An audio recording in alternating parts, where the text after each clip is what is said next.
నేడు AP cabinet భేటీ కానుంది. ఉదయం 11 గంటలకు సచివాలయంలో సీఎం చంద్రబాబు అధ్యక్షతన సమావేశం జరగనుంది.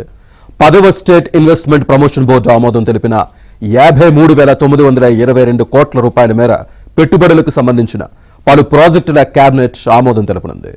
ఈ ప్రాజెక్టులతో 83,437 మందికి ఉద్యోగ అవకాశాలు లభించనున్నాయి. దీంతో పాటు 52వ సిఆర్డీఏ అథారిటీ సమావేశంలో తీసుకున్న నిర్ణయాలకు కేబినెట్లో ఆమోదం తెలిపే అవకాశం ఉంది. రాజధాని పరిధిలో చేపట్టే కీలక ప్రాజెక్టులు కార్యరూపం దాల్చేలా స్పెషల్ పర్పస్ వెహికల్ ఏర్పాటుకు ఆమోదం తెలుపనున్నారు.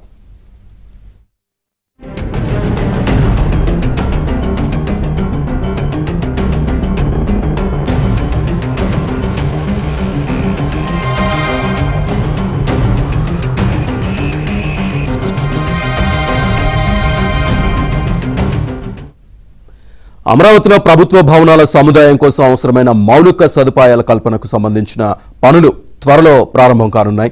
దీనికి సంబంధించిన టెండర్లకు సిఆర్డీఏ అథారిటీ ప్రతిపాదనకు కేబినెట్ ఆమోదం తెలిపే అవకాశం ఉంది. రాజధాని పరిధిలో కన్వెన్షన్ సెంటర్ల నిర్మాణం కోసం కొన్ని ప్రముఖ హోటళ్లకు, కన్వెన్షన్ సెంటర్లకి భూములు ఇవ్వాలని ప్రతిపాదనకు గ్రీన్ సిగ్నల్ ఇవ్వనున్నారు. వీటితో పాటు అసెంబ్లీ సమావేశాలు, ఎరువుల లభ్యతపై ప్రతిపక్షాలు చేస్తున్న అసత్య ప్రచారాలను తిప్పికొట్టే అంశంపై మంత్రులకు చంద్రబాబు దిశానిర్దేశం చేయనున్నారు.